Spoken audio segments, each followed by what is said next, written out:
Hello, everybody, and welcome to day 19 of Awakening to Ascension. I will be your host today, Shanae, and I'm joined with the lovely Marlene and the incredibly awesome Alex. Today's topic is the art of silence, an introduction to meditation, which I believe is going to be quite a great chat between the three of us because everybody just thinks that meditation is sitting quietly. And that's not always the case. So, just so that you understand something, just as the human body needs sleep, just for your cells to repair, your biofield also needs that time to recalibrate and repair its coherence. So, sitting in silence is of the utmost importance because it's if you don't, if you just keep talking and talking and talking and talking, it's like your energy leaks out of you and you're not allowing yourself to come back to source and find the guidance that you need. And that's where we spoke about the auric field becoming jagged and all over the place because you're not in alignment with yourself. So do any of you want to jump right in and get this chat going? Yes, Alex. Yes, this one's going to be a great topic for me. I value silence, I think, more than anything in this world. And Janae is absolutely right. Meditation isn't just sitting there quietly, but it is necessary to sit quietly from time to time to recalibrate your thoughts in your brain. Because if you constantly have stuff just coming in or going out all the time, you're unable to organize what thoughts are coming through. So like you'll sit quietly, and it doesn't happen right away. It'll take maybe even like a year of practicing this until you're actually able to identify where the thoughts are coming from, whether they're even yours or not, and you'll be able to fill the space or like feel into the space between this like the thoughts, right? So like you'll have a thought, usually it'll be something you're worried about or something you have to do that day. If you're able to just grab onto that moment right between the next thought and elongate that moment of silence, that's like the big beginning point of silent meditation. And a lot of new people, when they begin meditating, they just listen to people, they listen to music, soundtracks, people that will guide them through the meditation, which is a great way to kind of break into it. But you get to a point where the sounds, they can actually distract you from the silence that you're like you're going inward, right? You're trying to go in and hearing the sounds of your body, of like the vibration of like your heart. And the more you tune into that silence or that just stillness, it begins to get louder and louder and louder. I mean, I'm pretty sure that since creation started, like since the beginning of time, nothing has ever actually been silent since the first bang. We just get used to these vibrations that are constantly going and they become silent. There were some times where I would listen to like a pure tone solfeggio frequency, and after like 2 to 3 hours of listening to that, I can't hear that tune anymore. And then as soon as I like take my earbud out, I hear it ringing in my ear, which is probably not really great. It could be damaging. But it just goes to show that like when you hear the same frequency for so long, you begin to get accustomed to it and your brain tunes it out. So that's why it's important to recalibrate and recenter and go back into like your center silence so that you can reassess and accurately describe the world around you. Yes, Janae.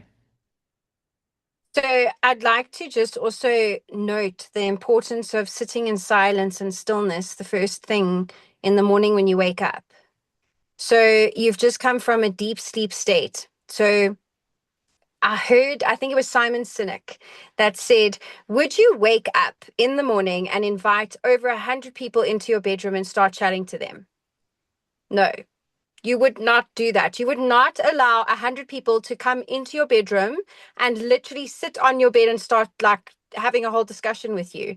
And that's exactly what you are all doing with your cell phones. You're waking up, and the first thing that you grab is your device, and then you start checking emails, checking your social media, checking your messages.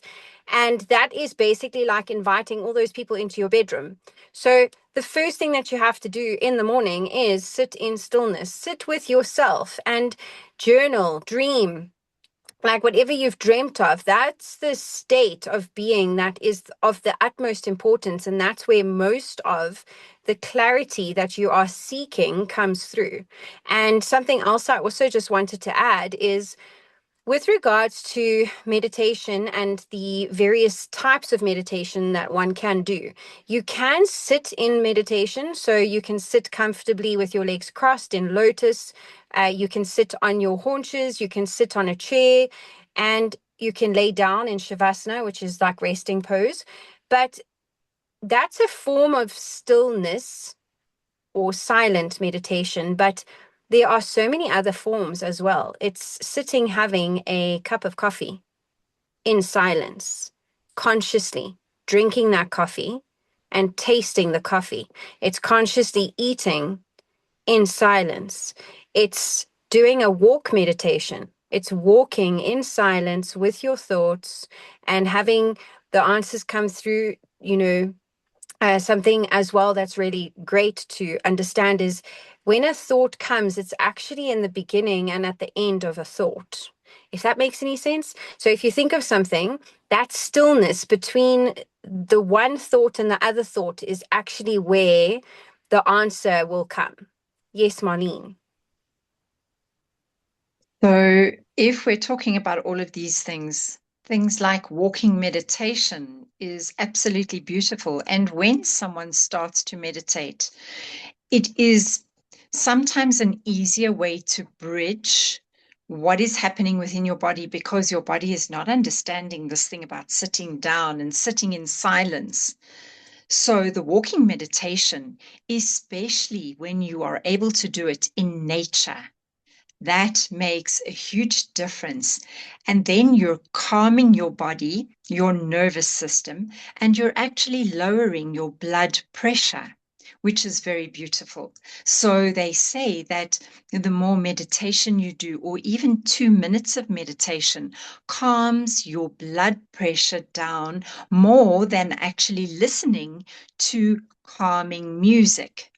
So, first thing in the morning is a brilliant time to actually start your day and set yourself up for success and pulling your thoughts towards yourself almost.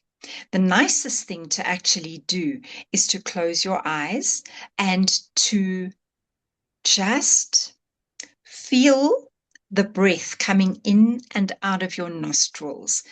And every time your mind wanders onto a thought, just bring that thought back to the nose opening and just feel the breath. And be an allowance because it takes a while to actually get to that stage where you can sit for a minute without thoughts. And then it goes to a minute and a half. And so little by little, you actually are winning this thing called the meditative process.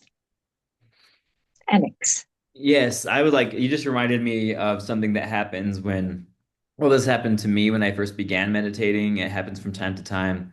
But something I'd like to point out is when you do begin meditating, your body's going to start fighting back and like resisting. And like you'll start feeling really, really uncomfortable that you're sitting still, like you feel like you have to move or like you just have to get up off the floor. That's an alchemical transmutation that's going on inside of your body. So the longer you're able to resist that temptation to get up and like move, it's because your body is recalibrating to a new way of being. It's much better to be able to, well, in my opinion, much better to be able to relax your body instead of constantly having to go, go, go, go, go, go, go, go, go, right? Like we shouldn't have to just go all the time. It's because we're so constantly stimulated. And then whenever you're thinking about because this happened to me as well. Like I would start meditating. I'm like, this is dumb. This is stupid. I don't know what I'm doing. What am I doing? This is stupid. This doesn't make any sense. Like all of those thoughts that come through, those are old programming. So like sometimes you have to just override your thoughts with thoughts that you may not agree with at the moment, but it's something you want to happen. So like I am calm, I am peaceful. This is good for me. And eventually you're gonna those thoughts will become automatic, and you won't feel so betraying to yourself by doing something new. Yes, Marlene?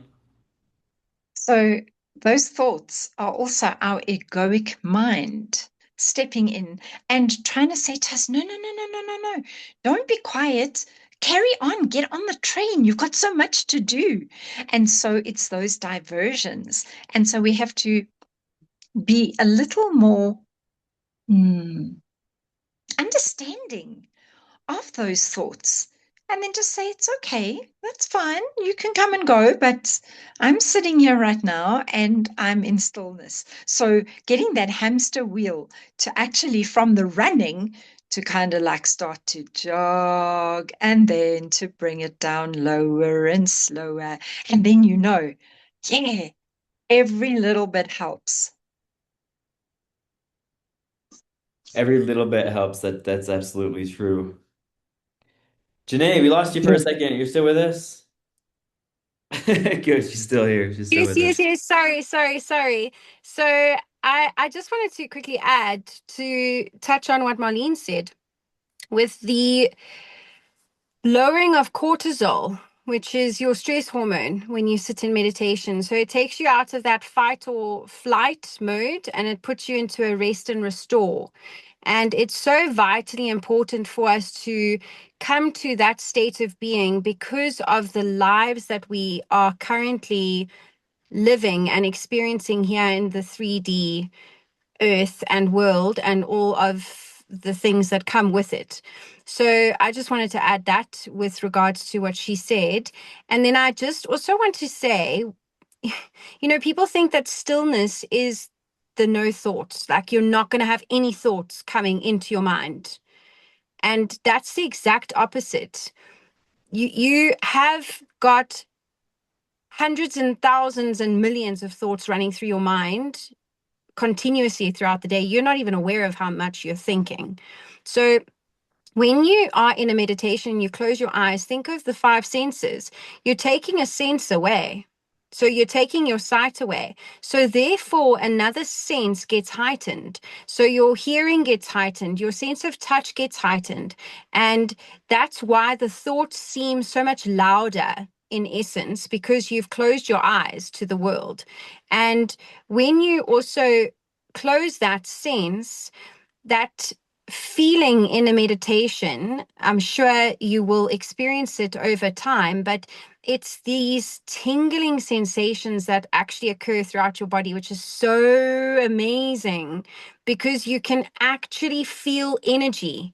That is a time through meditation where you can physically feel energy running and coursing through your veins, through your cells, through your body. And it's just the most liberating feeling. And even if you're in nature as well, specifically meditating in nature is so powerful because you're connecting with the earth's energy. And now you're sitting in your energy and it's just, ah. And then also just with the whole fidgeting thing. So if you're a girl, you'll know. You paint your nails, okay? You just paint your nails. Then your head is itchy. Your pants are like weird. You got a scratch over here. You need to dig in your ear, but you can't because your nails are wet. So it's the same thing with meditating. And it's like we spoke about, it's training. It's training a muscle. You are constantly moving. Our bodies are always moving as well. So it's now sitting and training yourself to be completely and utterly still. Yeah, and I want to add like meditation it gets like exciting sometimes. There have been times where I have like astral traveled where like I'm just sitting there doing my meditation. Well, I like to do it laying down because I don't so I can do it for longer. And I'll just get straight like visuals behind my eyes. Like I'll know I'm awake. Okay. I'll know I'm awake, but Yeah, it takes a lot of practice, but it is definitely something that I would recommend doing. Is there anything else anybody else wants to add before we wrap up? All No, right. I just think that it's a really, really important practice. And again, like grounding, doing grounding every single day, try and sit in stillness every day, even if it's just for 2 minutes. Absolutely. Agreed. Mm. Yeah. Every day, make it a habit, and your life will improve, very likely. Well, thank you so much for watching. I hope you enjoyed our show today. Please like and comment if you have any specific ways that you meditate. We would love to hear them. Or if you have topic ideas, drop them in the comments below. Thank you for watching, and we'll see you next time.